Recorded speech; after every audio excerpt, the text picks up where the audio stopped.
I'm at the world famous gold and silver pawn shop, site of Pawn Stars. Let's go inside and see what's up.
So, kind of random, but I got to be an extra on a segment of Pawn Stars. So, I don't know when it's coming out or anything, but they got the Welcher as an extra, History Channel style.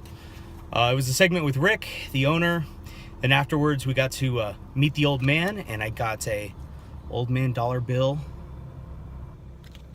autographed.